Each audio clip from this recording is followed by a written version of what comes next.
નવી સવારમાં આપનું હાર્દિક સ્વાગત કરીએ છીએ। આજે અમે તમને પ્રણવ મિસ્ત્રીનો પરિચય કરાવવાના છીએ। મૂળ બનાસકાંઠા જિલ્લાના પાલનપુરનો આ યુવાન અત્યારે અમેરિકામાં રહે છે। બહુ જ મોટા ગજાનો સંશોધક છે, વૈજ્ઞાનિક છે, ટેકનોલોજીમાં તેના સિક્કા પડે છે। ટેકનોલોજીની વાત આવે ને એટલે મોટાભાગે આપણી પિન સામ પિત્રોડા પાસે અટકી જાય છે। સામ પિત્રોડા મૂળ ગુજરાતના હળવદ પાસેના ટીકર ગામના અને તેમનું ટેકનોલોજીમાં ઘણું મોટું પ્રદાન, એટલું જ નહીં, તેમણે ટેકનોલોજીનો લાભ આખા ભારતને પણ આપ્યો। પરંતુ મારે તમને એ કહેવું છે કે અત્યારે અમેરિકામાં અને વિશ્વના બીજા ઘણા બધા દેશોમાં મૂળ ગુજરાતના એટલા બધા યુવાનો છે જે ટેકનોલોજીમાં અત્યંત સુંદર કામ કરી રહ્યા છે। તેમણે અવનવી સિદ્ધિઓ મેળવી છે, તેમણે અવનવા સંશોધનો કર્યા છે અને અત્યારે ટેકનોલોજીમાં સમગ્ર વિશ્વમાં જે નવા પ્રયોગો થઈ રહ્યા છે, નવી નવી વસ્તુઓ શોધાઈ રહી છે, એમાં મૂળ ગુજરાતના આ યુવાનોનું મોટું પ્રદાન છે। આજે આ વિડીયોમાં મારે તમને પાલનપુરના પ્રણવ મિસ્ત્રીનો પરિચય કરાવવો છે। કોણ છે આ પ્રણવ મિસ્ત્રી? પ્રણવ મિસ્ત્રી વૈજ્ઞાનિક અને સંશોધક છે। વિશ્વના શ્રેષ્ઠ સંશોધકોમાં તેમની ગણના થાય છે। થોડા વર્ષો પહેલાં એક યાદી બહાર પડી હતી। એ યાદીમાં વિશ્વના શ્રેષ્ઠ 3 સંશોધકોમાં આપણા આ પ્રણવભાઈનો સમાવેશ કરવામાં આવ્યો હતો। મારે તમને કહેવું છે કે વૈશ્વિક ટેકનોલોજીમાં ગુજરાતીઓના પ્રદાનની વાત થાય ને ત્યારે આપણે ગૌરવ થાય તેવી સ્થિતિ છે। મૂળ ગુજરાતના અનેક પ્રતિભાશાળી યુવકો અને યુવતીઓ ટેકનોલોજી ક્ષેત્રે જબરજસ્ત કામ કરી રહ્યા છે। પ્રણવ મિસ્ત્રી અત્યારે આર્ટિફિશિયલ રિયાલિટી સ્ટાર્ટઅપ TWO2ના સ્થાપક છે અને CEO પણ છે। તેઓ સ્ટાર લેબ્સ, સેમસંગ ટેકનોલોજી અને એડવાન્સ રિસર્ચ લેબ્સના ભૂતપૂર્વ પ્રમુખ અને CEO હતા। તેઓ six sense, Samsung Galaxy gear અને બીજા બધા જે પ્રોજેક્ટ, ખાસ કરીને પ્રોજેક્ટ બિયોન્ડ, એમના માટે જાણીતા છે। પ્રણવભાઈએ માઇક્રોસોફ્ટમાં ઇન્ટર્ન્સ તરીકે પોતાની કારકિર્દીની શરૂઆત કરી હતી। એ પછી તો તેમણે ગૂગલ, CMU, નાસા, યુનેસ્કો માટે પણ કામ કર્યું। પ્રણવભાઈ અમદાવાદની નિરમા યુનિવર્સિટીમાં ભણેલા છે। એ પછી MITના PhD પ્રોગ્રામમાંથી બહાર નીકળ્યા પછી તેમણે સેમસંગ કંપની જોઈન કરી। સેમસંગ ઇલેક્ટ્રોનિક્સના તેઓ વાઇસ પ્રેસિડેન્ટ બન્યા। એ પછી તો જુદી જુદી કંપનીઓમાં તેમણે પોતાની સેવાઓ આપી। તેઓ ગ્લોબલ વાઇસ પ્રેસિડેન્ટ પણ બન્યા અને કોર્પોરેટ SVP 2019માં તેમને સ્ટાર લેબ્સના પ્રમુખ અને CEO બનાવવામાં આવ્યા હતા। સેમસંગ કંપનીમાં તેમણે લાંબો સમય ઘણું સારું કામ કર્યું। સેમસંગ કંપનીમાં હતા ત્યારે જ તેઓ R&D અને six sense, Galaxy watch, gear 360, બિક્સીબી AR અને પ્રોજેક્ટ નિયોન એટલે કે કૃત્રિમ મનુષ્ય બનાવવાના કાર્યક્રમમાં પણ તેઓ સામેલ હતા। આપણા આ પ્રણવભાઈએ પહેલો કૃત્રિમ માણસ બનાવ્યો હતો।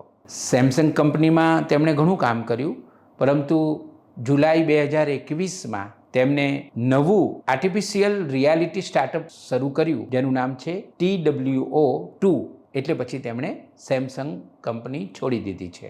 પ્રણવભાઈએ જ્યારે કૃત્રિમ માણસ બનાવ્યો ત્યારે મેં એમના વિશે એક પોઝિટિવ સ્ટોરી લખી હતી। એ વખતે મેં લખ્યું હતું કે આપણા બધા માટે આ ગૌરવની વાત છે। ભારતમાં એક માણસ બીજા માણસને બનાવવામાં વ્યસ્ત છે ત્યારે અમેરિકામાં આપણો એક યુવાન માણસ જેવો માણસ બનાવવાનો પ્રયત્ન કરી રહ્યો છે અને એમાં એમને સફળતા પણ મળી હતી। હવે આપણે પ્રણવ મિસ્ત્રીના ગુજરાત કનેક્શનની વાત કરીએ। બનાસકાંઠા જિલ્લામાં પાલનપુર આવેલું છે। એ પાલનપુર તેમનું વતન છે। તેમણે હૈદરાબાદમાં માઇક્રોસોફ્ટ કંપનીમાં જોબ સ્વીકારી હતી। એ પછી તેઓ સ્પોન્સરશિપ મેળવીને PhD કરવા માટે અમેરિકા ગયા હતા અને ત્યાં જ રોકાઈ ગયા। તેઓ સિક્સ સેન્સના સંશોધક બન્યા હતા। સિક્સ સેન્સ એક એવું ઉપકરણ છે જેમાં હાર્ડવેરના વિવિધ ભાગોને ગળામાં લટકાવી શકાય તેવા મોબાઈલમાં ડિવાઇસીસ ફિટ કરેલા હોય છે। ખિસ્સામાં રાખેલા મોબાઈલ કમ્પ્યુટિંગ ડિવાઇસ સાથે બ્લૂટૂથ દ્વારા પ્રોજેક્ટર અને કેમેરા જોડેલા હોય છે।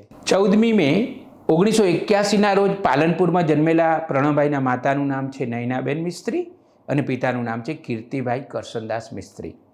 પ્રણવભાઈ ઝોમ્બીના હુલામણા નામે પણ ઓળખાય છે. તેમણે અમદાવાદની પ્રતિષ્ઠિત નિરમા યુનિવર્સિટીમાંથી કમ્પ્યુટર સાયન્સ એન્ડ એન્જિનિયરિંગમાં બેચલરની ડિગ્રી મેળવી હતી. એ પછી તેઓ ઇન્ડસ્ટ્રીયલ ડિઝાઇન સેન્ટર IIT મુંબઈમાંથી માસ્ટર ઓફ ડિઝાઇનની ડિગ્રી મેળવવામાં સફળ થયા હતા. અને એ પછી MITમાંથી તેમણે મીડિયા આર્ટ્સ એન્ડ સાયન્સમાં માસ્ટર ઓફ સાયન્સની ડિગ્રી મેળવી હતી.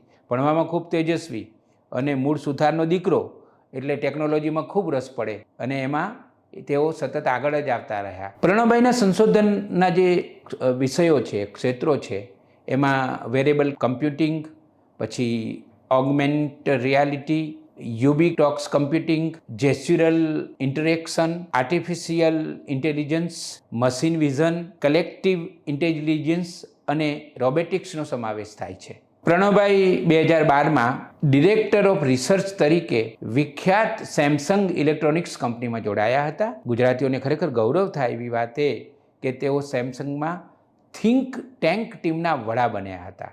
કેટલી મોટી વાત કહેવાય કે આપણો એક યુવક આખા વિશ્વની એક મોટી કંપનીમાં જે થિંક ટેન્કની ટીમ હોય એને લીડ કરે, એનો હેડ બને. એ પછી તો તેઓ રિસર્ચ વિભાગના વાઇસ પ્રેસિડેન્ટ પણ થયા હતા. પ્રણવભાઈની એક વાત બહુ જરા જુદા પ્રકારની છે કે તેમણે ઘણા લોક ઉપયોગી સંશોધનો પણ કર્યા હતા, જેમાં Samsung Galaxy gear smart watch, હાથમાં પહેરી શકાય તેવી સ્માર્ટ વોચ, અને એ પાછી એવી ઘડિયાળ કે જે સ્માર્ટફોનનું લગભગ બધું જ કામ કરે. તમે ઘણા લોકોને જોયા હશે કે તેઓ ફોનને બદલે ઘડિયાળ પાસેથી બધું કામ લેતા હોય છે. જ્યારે આવી રીતે કોઈ સ્માર્ટ વોચ જુઓ ને તમે, ત્યારે પ્રણવભાઈને ચોક્કસ યાદ કરજો, કારણ કે એ પ્રણવભાઈનું સંશોધન છે. પહેલાં મોબાઈલ ફોનમાં ગુજરાતી ભાષા નહોતી લખી કે વાંચી શકાતી.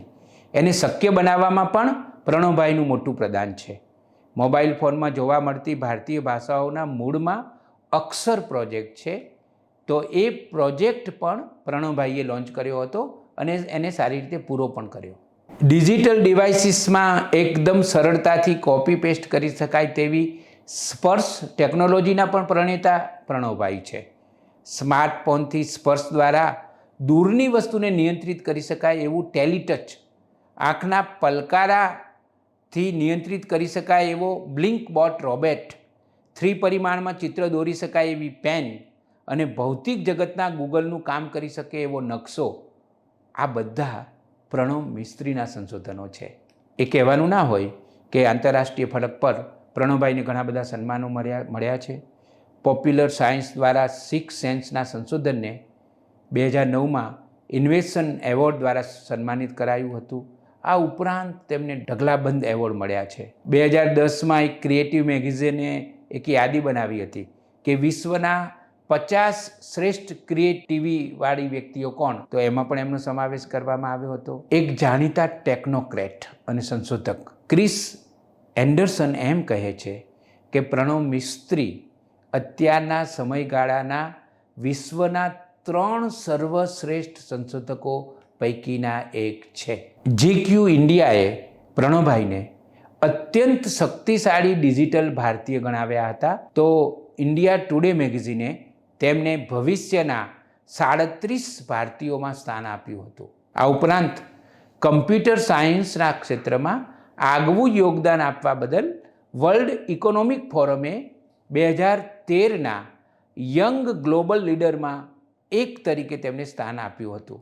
આ બધી માહિતી મેળવીને હવે આપને ચોક્કસ પ્રતીતિ થઈ હશે કે મૂળ પાલનપુરનો એક છોકરો હવે તો યુવાન થઈ ગયો છે અને અમેરિકામાં સંશોધન કરીને ટેકનોલોજીને વધારે ને વધારે આગળ લઈ જઈ રહ્યો છે. આપણે એ વિચારવાનું છે કે પ્રણવભાઈના પગલે ગુજરાતના પણ બીજા ઘણા યુવાનો આ રીતે ટેકનોલોજીમાં આગળ વધે.